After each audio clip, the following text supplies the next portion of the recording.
नमस्कार पिलामाने आम YouTube class को स्वागत। पिलामाने आजिका क्लास रे पिलामाने शिखिबा कोना भग्न संख्या बा भग्नांश शिखिबा पिलामाने बुझिला। समस्ते पिलामाने खाता आउ पेन काढ़ आउ नोट करी करी चालो हैला कोना नोट करी करी चालो शिखी शिखी दिबा पिलामाने। समस्ते लेख खाता रे भग्न संख्या बा भग्नांश भग्न संख्या संख्या बा भग्नांश कौन पिला भग्न संख्या बा भग्नांश बुझिला। तापर पॉइंट को लेख समस्ते पिलामाने समस्ते ये पॉइंट को लेख कौन कहूँ पॉइंट देख एक प्रकार वस्तु मानकर समूहरु केतेक वस्तु नेले यह मूल समूहर एक भग्नांश होइथाय कोना एक भग्नांश होइथाय बुझिला। मने कर पिला माने देख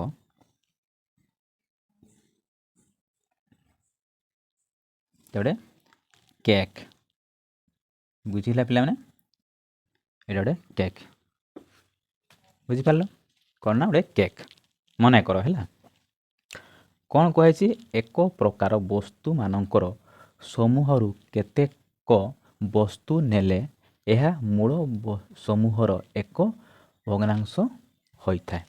जदि पिला माने एही वस्तु बा केक रु आमे जदि किछि अंश नेबा कोना किछि अंश नेबा बुझिला ताको कोन कह जाय भग्नांश कुहा जाय बुझिला पिला माने।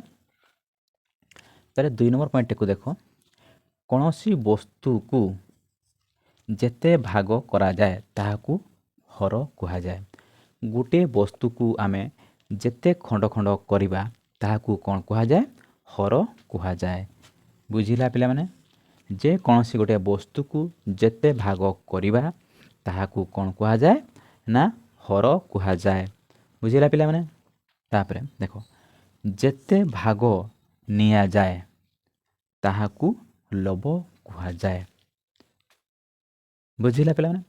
जदि आमे गोटे उदाहरण नैचु मने कर गोटे केक आमे केते भाग कलु ना 1 2 3 4 केते भाग 4 भाग ताहाकू आमे कोन कहिबा हर बोली कहिबा कोन कहिबा हर बोली कहिबा। गोटे जे कोनसी वस्तु को जेते भाग करिबा ताहाकू आमे हर बोली कहिबा बुझिला।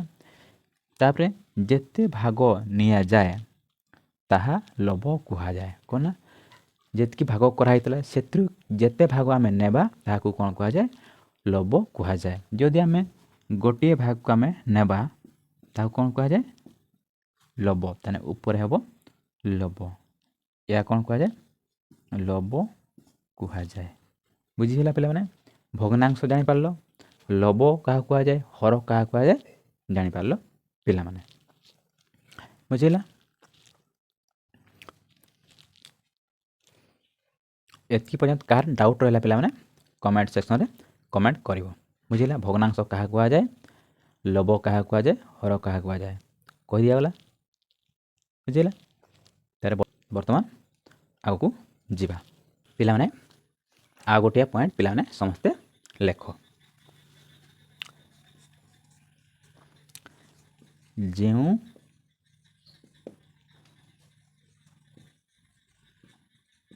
भग्नांशर लोभ 1 बुझिला पिला माने जेउ भग्नांशर लोभ 1 बुझिला ताहाकू एकक एकक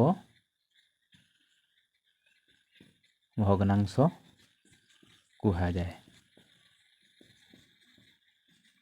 बुझिला पिला माने बुझिला। जेउ भग्नांशर लोभ 1 ताहाकू कोन कुहा जाए एकक भग्नांश कुहा जाए बुझिला। यथा केमिति ना 1 विभक्त 3 ये गोटे कोन ना एकक भग्नांश बुझिला। 1 विभक्त 5 ये गोटे एकक भग्नांश। आ गोटे उदाहरण ना 1/6 एटा गोटे कौन ना एकक भग्नांश। बुझिपार पे जो भग्नांशर लब 1 ताहाकू कौन कहा जाए ना एकक भग्नांश कहा जाए। बुझिला पिला माने वर्तमान देखिबा भग्नांश केते प्रकार कौन ना भग्नांश केते प्रकार पिला माने देखिबा। बुझिला पिला माने भग्नांश केते प्रकार ना 3 प्रकार। बुझिला समस्त खाता लेख पिला माने बना लेख भग्नांश पिला माने 3 प्रकार प्रकार कौन ना पिला भग्नांश है 3 प्रकार। बुझिपार लेख एमती कर पिला माने हेले तुम मने रही जीवो हैला। ये 1 2 3 भग्नांश है 3 प्रकार। बुझिला प्रथम देख प्रकृत भग्नांश कौन ना प्रकृत भग्नांश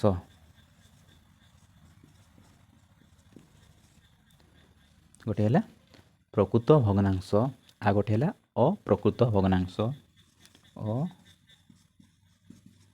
अप्रकृत भग्नांश है आ गोटे है मिश्र भग्नांश। मिश्र भग्नांश बुझिपार पे भग्नांश है 3 प्रकार। बुझिला भग्नांश है 3 प्रकार गोटे है प्रकृत भग्नांश तापर कौन है गोटे है अप्रकृत भग्नांश तेरा गोटे कौन ना मिश्र भग्नांश। टोटाल केतोटी भग्नांश ना 3 प्रकार भग्नांश। एतकी पर्यंत पिला माने बुझिपार प्रकृत भग्नांश क्या कहा जाए देख मन कर 3/5 बुझिला पे 3/5 देख देख लो आम यह कौन कहा जाए ना लब कौन कहा जाए लब कहा जाए। तल अंक को आम कौन करवा संख्या को ना हर। देख पिला माने देख जो भग्नांशर हर ठारू लब सान ताहाकू कौन कहा जाए ना प्रकृत भग्नांश कहा जाए। बुझिपारे पिला ना कौन ना जो भग्नांशर हर ठारू लब सान ताहाकू कौन कहा जाए ना प्रकृत भग्नांश कहा जाए। बुझिला अप्रकृत भग्नांश क्या कह पिला माने जो भग्नांशर हर ठारू लब बड़ ताहाकू अप्रकृत भग्नांश कहा जाए। मन कर 8/3 कौन ना 8/3 देख लो तलटा है कौन ना हर आ ऊपर संख्या है लब। जापार हर ठारू लब बड़ थिले ताहाकू आमे कौन कहिबा ना अप्रकृत भग्नांश कहिबा। बुझिला अप्रकृत भग्नांश को मिश्र भग्नांश रे प्रकाश करा जाय थाए कौन ना अप्रकृत भग्नांश को ही मिश्र भग्नांश रे प्रकाश करा जाए।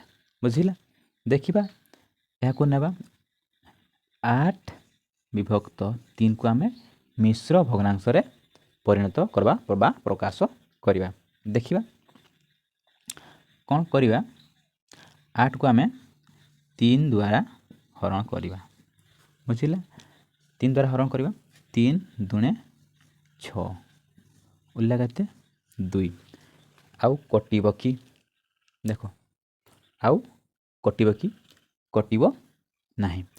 या को आमे कौन करि परिबा ना देखो 3 दूने 6 आमे तळे केते लिखिबा ना 3 3 दूने 6 2 आमे एठी लिखिबा 3 दूने 6 6 रे 2 मिसले केते होची 8 आमे ऊपर लिखिबा 2 तने यह को कौन कहा जाए ना मिश्र भग्नांश कहा जाए। बुझिला पिला देखो कौन करिबा आमे ହର ଦ୍ୱାରା ଲୋଭକୁ ଆମେ ହରଣ କରିବା।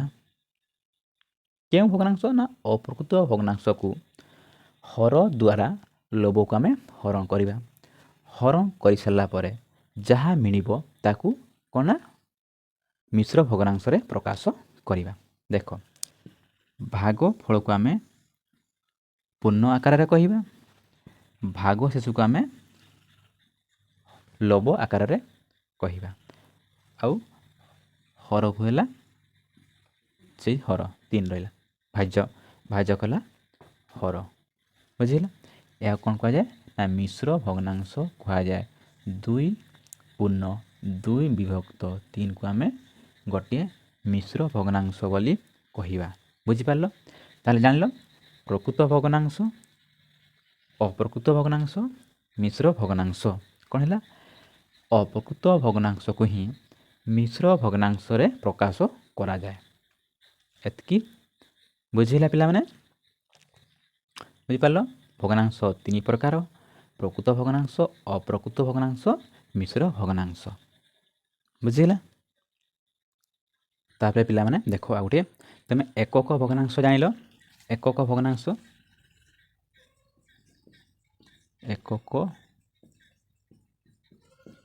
ଭଗ୍ନାଂଶ ପିଲା ତୁମେ ଜାଣିଲ, ଯେଉଁ ଭଗ୍ନାଂଶର ଲୋଭ 1 ତାହାକୁ ଆମେ ଏକକ ଭଗ୍ନାଂଶ ବୋଲି କହିବା। କ'ଣ ନା? ଯେଉଁ ଭଗ୍ନାଂଶର ଲୋଭ 1 ତାହାକୁ ଆମେ କ'ଣ କହିବା? ଏକକ ଭଗ୍ନାଂଶ କହିବା। ଲୋଭ କ'ଣ ନା? 1। ବୁଝିଲା? ଲୋଭ ହେଲା 1, ତାକୁ ଆମେ କ'ଣ କହିବା? ଏକକ ଭଗ୍ନାଂଶ କହିବା। ବୁଝିଲା? ସେମିତି ସମହର ଭଗ୍ନାଂଶ ପିଲାମାନେ, ସମହର ଭଗ୍ନାଂଶ କ'ଣ ନା? ସମହର ଭଗ୍ନାଂଶ କାହାକୁ କୁହାଯାଏ? ଯେଉଁ ଭଗ୍ନାଂଶର ହର ସମାନ ଥାଏ ତାହାକୁ କ'ଣ କୁହାଯାଏ? ନା ସମହର ଭଗ୍ନାଂଶ କୁହାଯାଏ। ବୁଝିଲା? ଧର 2 ବିଭକ୍ତ 5, 1 ବିଭକ୍ତ 5, 3 ବିଭକ୍ତ 5, ଏହାକୁ ଆମେ କ'ଣ କୁହାଯାଏ? ଆମେ କ'ଣ ବୋଲି କହିବା? ନା ସମହର ଭଗ୍ନାଂଶ ବୋଲି କହିବା। ବୁଝିଲା? ଦେଖ, 3ଟି ଭଗ୍ନାଂଶ ଅଛି, ହର ସମାନ ଅଛି, ଏହାକୁ କ'ଣ କହିବା? ସମହର ଭଗ୍ନାଂଶ ବୋଲି କହିବା। ଜାଣିପାରିଲ ପିଲାମାନେ? ଯେଉଁ ଭଗ୍ନାଂଶମାନଙ୍କର ହର ସମାନ ସେମାନଙ୍କୁ ସମହର ଭଗ୍ନାଂଶ କୁହାଯାଏ। ଜାଣିପାରିଲ ପିଲାମାନେ? ତୁମକୁ ଉଦାହରଣ ମଧ୍ୟ ଦେଲି। ଯେଉଁ ଭଗ୍ନାଂଶମାନଙ୍କର ହର ସମାନ ଥିଲେ ସେମାନଙ୍କୁ କ'ଣ କୁହାଯାଏ? ସମହର ବିଶିଷ୍ଟ ଭଗ୍ନାଂଶ କୁହାଯାଏ। ବୁଝିଲା? ଦେଖ ପିଲାମାନେ, ସମଭଗ୍ନାଂଶ ପଏଣ୍ଟଟିକୁ ସମସ୍ତେ ଲେଖି ରଖ। କ'ଣ କହୁଛି ସମଭଗ୍ନାଂଶ? ହେଲା, ଗୋଟିଏ ଭଗ୍ନାଂଶର ସମଭଗ୍ନାଂଶଟିଏ ପାଇବା ପାଇଁ ସେହି ଭଗ୍ନାଂଶର ଲୋଭ ଓ ହର ଉଭୟ ସମାନ ସମାନ ସଂଖ୍ୟା ଦ୍ୱାରା ଗୁଣନ କରାଯାଏ। ଯେ କୌଣସି ଭଗ୍ନାଂଶରୁ ଅସଂଖ୍ୟ ଭଗ୍ନାଂଶ ସୃଷ୍ଟି କରାଯାଇପାରିବ। ବୁଝିଲା ପିଲାମାନେ? କ'ଣ ନା? କ'ଣ କହୁଛି କୁହ? ଗୋଟିଏ ଭଗ୍ନାଂଶର ସମଭଗ୍ନାଂଶଟିଏ ପାଇବା ପାଇଁ ସେହି ଭଗ୍ନାଂଶର ଲୋଭ ଓ ହର ଉଭୟ ସମାନ ସମାନ ସଂଖ୍ୟା ଦ୍ୱାରା ଗୁଣନ କରାଯାଏ। ଯେ କୌଣସି ଭଗ୍ନାଂଶରୁ ଅସଂଖ୍ୟ ଭଗ୍ନାଂଶ ସୃଷ୍ଟି କରାଯାଇପାରିବ। ବୁଝିଲା? ଅସଂଖ୍ୟ ଭଗ୍ନାଂଶ ସୃଷ୍ଟି କରାଯାଇପାରିବ। ବୁଝିଲା? ତାଙ୍କର ମାନ ସମାନ ରହିବ। କ'ଣ ନା? ମାନ ସମାନ ରହିବ। ତାହାକୁ ଆମେ କ'ଣ କହିବା? ସମଭଗ୍ନାଂଶ ବୋଲି କହିବା। ବୁଝିଲା? ମନେକର ପିଲାମାନେ ଦେଖ, 1 ବିଭକ୍ତ 2, 3 ବିଭକ୍ତ 6, 4 ବିଭକ୍ତ 8। ପିଲାମାନେ ଏଠି ଲକ୍ଷ୍ୟ କର, କ'ଣ ନା? ଏମାନଙ୍କର ମାନ ସମାନ ଦେଖାଯାଉଛି, ଅଲଗା ଅଲଗା, କିନ୍ତୁ ଆଙ୍କର ମାନ ସମାନ। ସେଥିପାଇଁ ଏମାନଙ୍କୁ କ'ଣ କୁହାଯାଏ? ସମଭଗ୍ନାଂଶ ବୋଲି କୁହାଯାଏ। ଦେଖ, ଆମେ 1 ବିଭକ୍ତ 2କୁ 3 ବିଭକ୍ତ 6 ବନେଇ ପାରିବା। ସେ କୁହାଯାଇଛି ପୁରା ଉଭୟ ସଂଖ୍ୟା, ଉଭୟ ଲୋଭ ଓ ହର ଉଭୟ ସମାନ ସମାନ ସଂଖ୍ୟା ଦ୍ୱାରା ଗୁଣିଲେ ଯେଉଁ ଭଗ୍ନାଂଶ ମିଳେ ତାହାକୁ ଆମେ କହିବା ସମଭଗ୍ନାଂଶ। ବୁଝିଲ, ତାଙ୍କର ମାନ ସେମ୍ ରୁହେ। ମନେକର 1/2ରେ ଯଦି ଆମେ ସମାନ ମାତ୍ରାରେ ଆମେ ଉଭୟ ମାନର ସଂଖ୍ୟା ଦ୍ୱାରା ଆମେ ଗୁଣିବା ଯଦି ଲବ ଓ ହରକୁ, ତାହେଲେ ଆମେ କ'ଣ ପାଇବା ନା ସମଭଗ୍ନାଂଶ ହିଁ ପାଇବା। ବୁଝିଲ, ଦେଖ ମନେକର ଆମେ 3 ଗୁଣନ କରିବା ଲବରେ ଆଉ ଉଭୟ ସଂଖ୍ୟାରେ ଗୁଣ କରିବାକୁ କହିଛି, ତାହେଲେ ଉଭୟ ଏଠି ବି 3, ଏଠି କେତେ ହେଲା 3 1 3 2 3 6। ଦେଖ এই ଭଗ୍ନାଂଶଟା ମିଳିଗଲା, ତାହେଲେ ୟାର ମାନ କ'ଣ ନା ସମାନ। ଏହାକୁ କ'ଣ କୁହାଯିବ ନା ସମଭଗ୍ନାଂଶ କୁହାଯିବ।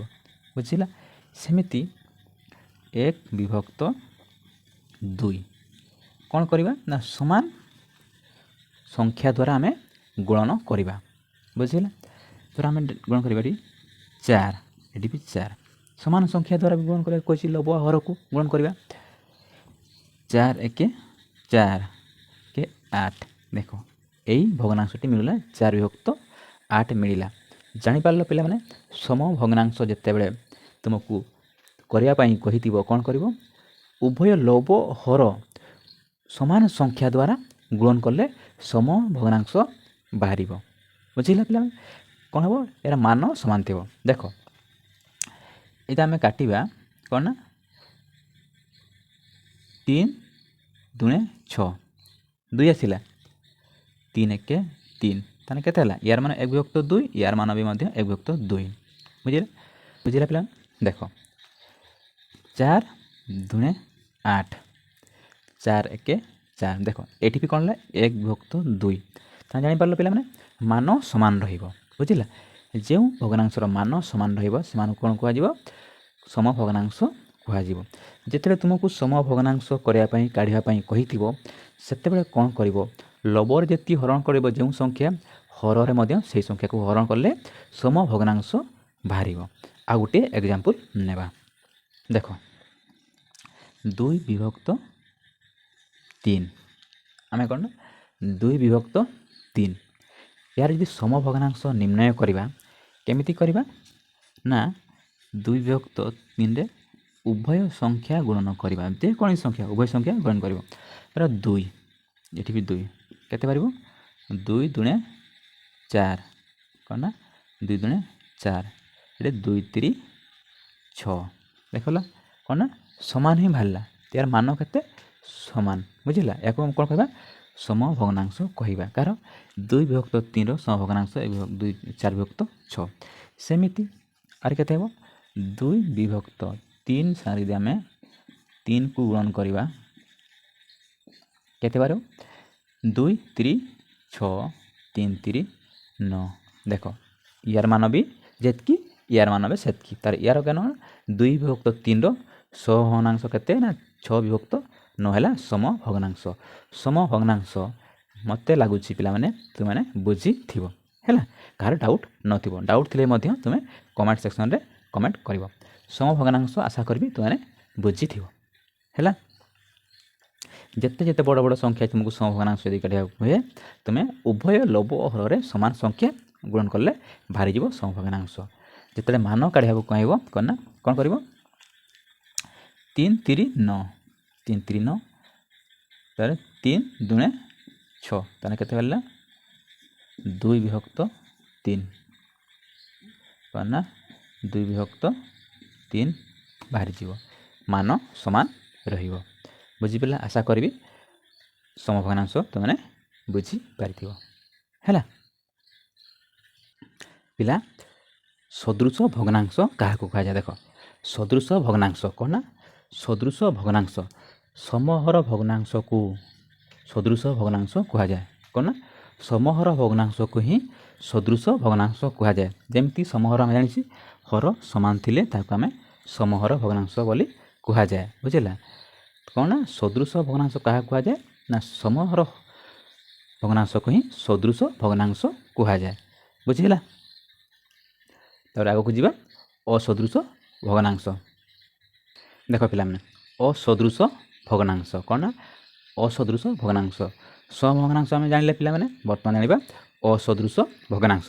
ଦେଖ ଅସଦୃଶ ଭଗ୍ନାଂଶ କ'ଣ କହୁଛି ଭଗ୍ନାଂଶର ହର ଅସମାନ ହେଲେ ତାକୁ କ'ଣ କୁହାଯାଏ? ଅସଦୃଶ ଭଗ୍ନାଂଶ କୁହାଯାଏ। କ'ଣ ନା?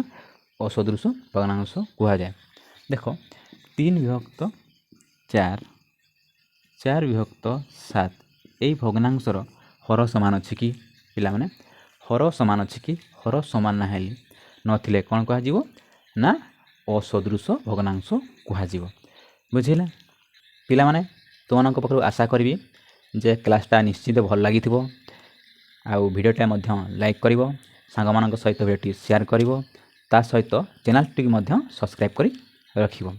ଆଜିକା କ୍ଲାସ୍ରେ ଆମେ ଶିଖିଲେ କ'ଣ ଶିଖିଲେ? ନା ଭଗ୍ନାଂଶ କାହାକୁ କୁହାଯାଏ, ଭଗ୍ନାଂଶ କେତେ ପ୍ରକାର, ଏକକ ଭଗ୍ନାଂଶ କାହାକୁ କୁହାଯାଏ, ସମହର ଭଗ୍ନାଂଶ କାହାକୁ କୁହାଯାଏ, ସଦୃଶ ଭଗ୍ନାଂଶ କାହାକୁ କୁହାଯାଏ, ଅସଦୃଶ ଭଗ୍ନାଂଶ କାହାକୁ କୁହାଯାଏ, ପ୍ରକୃତ ଭଗ୍ନାଂଶ କାହାକୁ କୁହାଯାଏ, ଅପ୍ରକୃତ ଭଗ୍ନାଂଶ କାହାକୁ କୁହାଯାଏ, ମିଶ୍ର ଭଗ୍ନାଂଶ କାହାକୁ କୁହାଯାଏ, ଏସବୁ ଆମେ ଶିଖିଲୁ।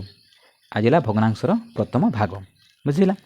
ଆସନ୍ତା କ୍ଲାସ୍ରେ ଆମେ ଶିଖିବା କ'ଣ ନା ଭଗ୍ନାଂଶର ବଡ଼ ଓ ସାନ ବାଛିବାର ଶିଖିବା। ହେଲା? ବଡ଼ରୁ ସାନ କ୍ରମେ ସଜାଇବା, ବଡ଼ରୁ ସାନ କ୍ରମେ ସଜାଇବା, ଏସବୁ ଶିଖିବା। କ'ଣ ନା ଆହୁରି କ'ଣ ରହିଛି ଭଗ୍ନାଂଶର? ଯୋଗ ଶିଖିବା, ଭଗ୍ନାଂଶର ଯୋଗ, ଗୁଣନ, ହରଣ, ବିୟୋଗ, ଏସବୁ ଭଗ୍ନାଂଶର ଆମେ ଶିଖିବା। ଭଗ୍ନାଂଶର ଯୋଗ ବିୟୋଗ ଶିଖି ସାରିଲା ପରେ ନା ଭଗ୍ନାଂଶରୁ ଦଶମିକକୁ କେମିତି କରାଯିବ ତାହା ମଧ୍ୟ ଶିଖିବା। ଦଶମିକରୁ ଭଗ୍ନାଂଶ କେମିତି ଲେଖିବା, ଭଗ୍ନାଂଶରୁ ଦଶମିକକୁ କେମିତି ଲେଖିବା ତାହା ମଧ୍ୟ ଶିଖିବା। ଆଶା କରିବି ଭିଡ଼ିଓଟି ନିଶ୍ଚୟ ଭଲ ଲାଗିଥିବ। ଆଉ ତୁମମାନଙ୍କୁ ବହୁତ ବହୁତ ଧନ୍ୟବାଦ।